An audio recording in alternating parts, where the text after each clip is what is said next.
Hi everyone, Assalamualaikum. Good morning and Jum'ah Mubarak. Welcome to my channel, Isabel Cooking. And for today's vlog, for today I will show you how to make a flaky biscuits. Guys, sorry napaka-hard ng voice ko ngayon kasi nagkaroon ako ng cold. So, pasensya na kayo guys ha. So, ito nga guys, yung mga ating ingredients. Sasabihin ko sa inyo yung aking ingredients.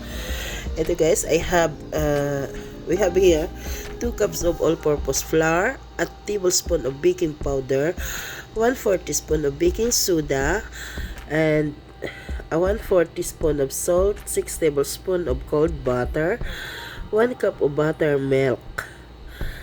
Ayan guys, mimix lang natin silang lahat, i-combine. So, tignan nyo na nga lang guys itong aking video, paano yung procedure ng paggawa ko kasi sorry talaga guys, napakapaos ng voice ko. So, panoorin nyo na lang ito at i-bake natin siya guys ng 400 degrees Fahrenheit Celsius. Yes. And baking time 10 to 12 minutes or until golden brown. Ayun lang guys. Sorry talaga guys. Napaka-hard ng voice ko. Oo, kasi nga guys, cold na dito sa Jeddah. So ngayon, pag ganun talaga, maraming nagkakaroon ng sakit or nagkaka-fever, ganun. Tulad sa akin ngayon. So I am so sorry talaga guys. Okay.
So guys, ito na yung ating biscuit dough.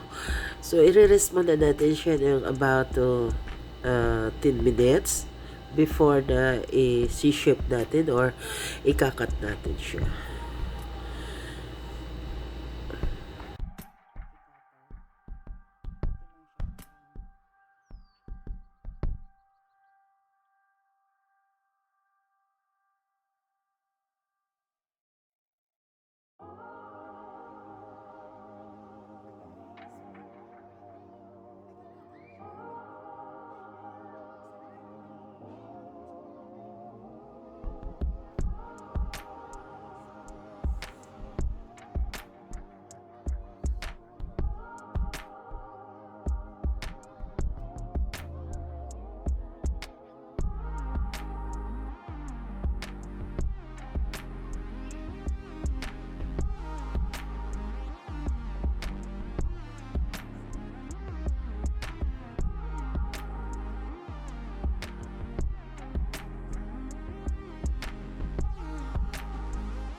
Ito guys, ito na yung ating finished product.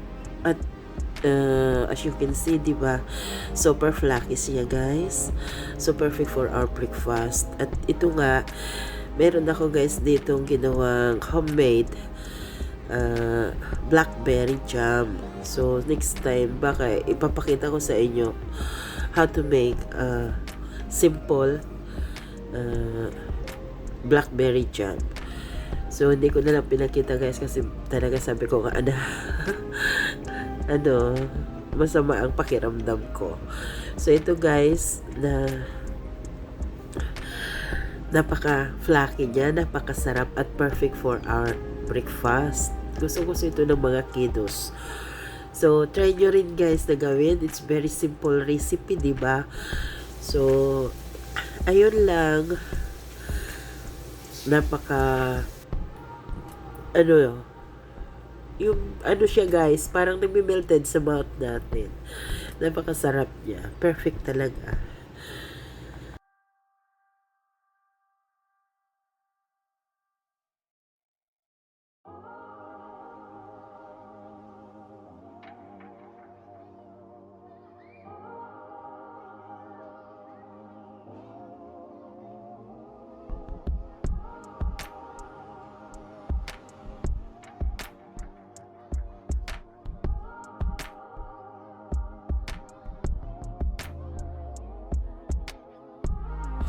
Okay. Enjoy watching and happy baking. Okay guys, thanks for watching. I hope you all enjoyed this video. And thanks to my regular and new subscribers, silent viewers, regular supporters, and commenters. Thank you so much guys. And subscribe to my channel to fill up on the latest most eat recipes. Okay guys, and kung willing kayong mag-help sa akin, alam niyo naman yan guys, diba? Sabi ko nga lagi na subscription and like are big help to me, kaya please lang. Okay guys, so hanggang dito na lang. Stay safe everyone and God bless. Bye. I'll see you soon on my next vlog. Okay guys, bye bye.